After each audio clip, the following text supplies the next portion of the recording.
Hey there everyone, it's MisterStubstep. No major pickups today, so we're going to be getting right into the TCG Player order video.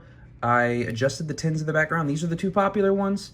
Every single bird got some love, but Articuno and Galarian Moltres, they got the most love, so that's who wins the background. Galarian Zapdos, unfortunately, did not make the cut. But let's get right into this. This is part 61. We're getting up there in numbers, and I'm excited to keep adding cards to my master set. So we have the Mew VMAX. I put off getting this for a while because it is still a very competitive card. I was actually watching one of the regional tournaments, and I know Tricky Jim or Austin Mahone, he was still using the Mew VMAX deck. Oh, it looks like there's some crud back there.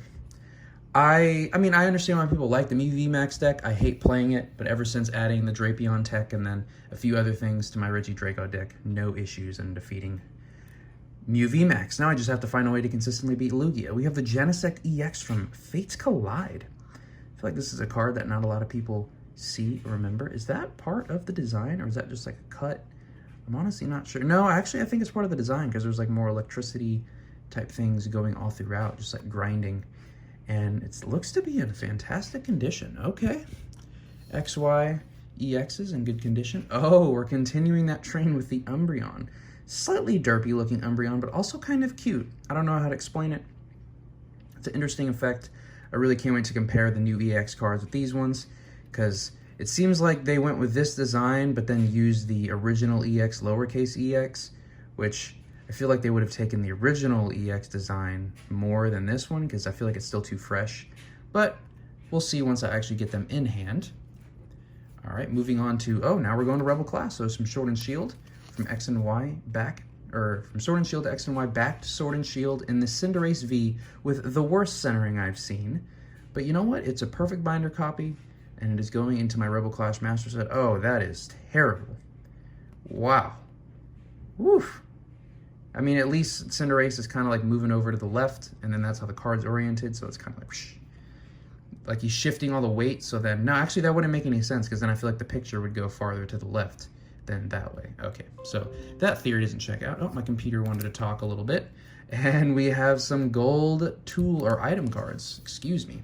The Scoop Up Net, extremely competitive, extremely useful card, because there's a lot of Pokemon whose abilities activate upon taking them from your hand and putting them into play onto the bench. Yeah, this card will not let them do that anymore. I don't play any Scoop Up Nets in the deck that I play, so I'm very thankful that this will be rotating out. Very useful card. I mean, it's like a switch card. It heals your Pokemon if it's, you know, non-V or GX. It's really versatile card for sure. Especially useful for the Inteleon engine with the Drizzile and all that stuff. We have the Tool Scrapper. A lot of people, I mean, Tool Scrapper has some uses, but with the Lost Vacuum is just way more versatile. You can get rid of stadiums, and there's just a lot more versatility to the, even though that does take off two tools, the Lost Vacuum just has a lot more going for it. We have an EX Full Art and Kingdra EX. This one I think is middle of the road. I know I was saying how the EX Full Arts are either amazing or cruddy. I think this one's middle of the road. I do slightly like it. Yeah, I like the colors. I like the outline. Kingdra, I've always liked Kingdra as a Pokemon, but I just hated facing it because Water and Dragon is just a difficult Pokemon to deal with, because I never really have Dragon Pokemon on my team.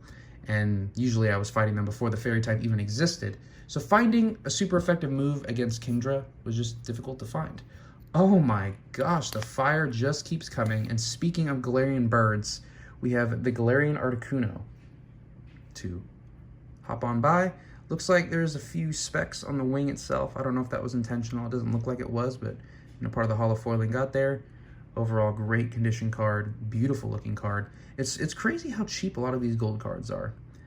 I mean, I don't think I have any sway as far as the market or whatever compared to some of these bigger channels, like, you know, somebody like, I don't know, like PokeRev will do a massive opening, or Twice Baked Jake will mention to get certain cards, and then buyouts will happen and everything. But those gold cards, I'm serious. There's only a few per set, and I think they're pretty solid. Oh, even getting into some Preem Victor's holo card with, it looks like there's a nice swirl kind of above the rump, below the wings maybe? Yeah, some inklings of something going on. There's a lot of holo foil dancing right there.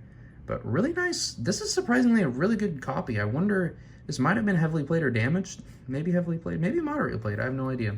But in a binder, that would look perfectly fine with the kind of old school looking trim, borderline heart gold, soul silver, but not quite.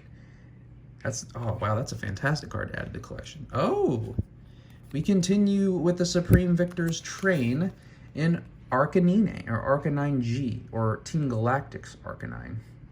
This is non-hollow, but it is a rare, and it looks pretty good.